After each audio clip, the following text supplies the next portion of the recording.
ভাই রাজনীতি করেন কেন? আপনি করেনই তো মানুষের জন্য। তো যেই মানুষের জন্য আপনি রাজনীতি করেন, এমন কাজ কেন আপনি করবেন যেখানে আপনার আস্থার সংকট দেখা দিবে, তাই না? একটা পরিবারে যেখানে 5 জন 7 জন 8 জন 10 জন ভাই বোন থাকে, দুই একটা একটু দুষ্টু টুষ্টু থাকে, ওগুলোকে একটু টাইট দিয়ে রাখতে হয়।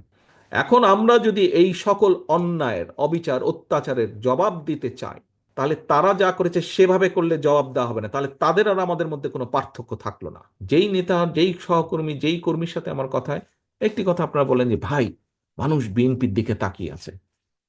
ইয়াস, মানুষ যদি বিএনপির দিকে তাকিয়েছে, আপনাকেও তাকাতে হবে জনগণের দিকে, আপনাকেও তাকাতে হবে মানুষের দিকে। যে আমার এলাকার জনগণ আমি কিভাবে চললে পছন্দ করবে, আমি কিভাবে কথা বললে আমাকে পছন্দ করবে আগে থেকে বেশি।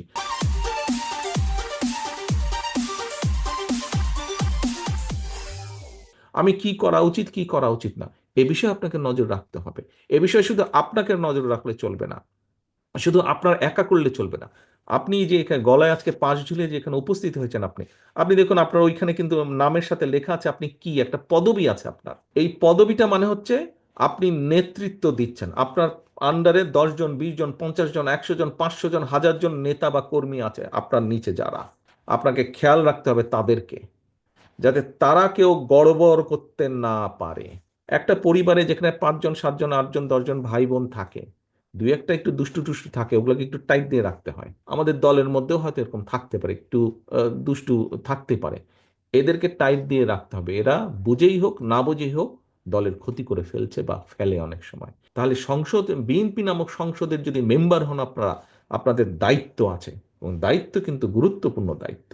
কাজে আসুন সহকর্মীবৃন্দ, আজকের এই 31 দফা আমরা শুধু এই ঘর বা এই প্যান্ডেলের ভিতরে সীমাবদ্ধ রাখবো না। আজকের এই 31 দফা আমরা ছড়িয়ে দিব। ভাই রাজনীতি করেন কেন? আপনি করেনই তো মানুষের জন্য। তো যেই মানুষের জন্য আপনি রাজনীতি করেন, এমন কাজ কেন আপনি করবেন যেখানে আপনার আস্থার সংকট দেখা দিবে, তাই না? আমার সাথে অন্যায় হয়েছে, অবিচার হয়েছে, আমার পরিবারের সাথে হয়েছে, আমার বাবাকে হত্যা করা হয়েছে, আমার মায়ের সাথে অন্যায় করা হয়েছে, তাকে অত্যাচার করা হয়েছে, আমার ভাই মৃত্যুবরণ করেছে এই অত্যাচারের কারণে।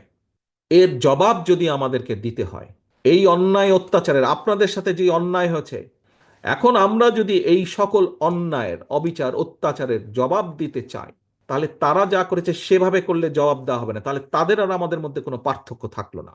আমরা যদি 31 দফা সফল করতে পারি, তাহলে মানুষের ভোটের অধিকারকে প্রতিষ্ঠিত করতে পারি, তাহলেই তাদেরকে আমাদের জবাব দেওয়া হবে। তাহলেই তাদেরকে আমাদের জবাব দেওয়া হবে। তাদের কায়দায় আমরা জবাব দেব না তাদেরকে, তাদেরকে আমরা জবাব দেব আমাদের কায়দায়। কি সেই কায়দা? যা শহীদ জিয়া করতে চেয়েছিলেন দেশ এবং দেশের মানুষের জন্য, সেই কাজটি করা।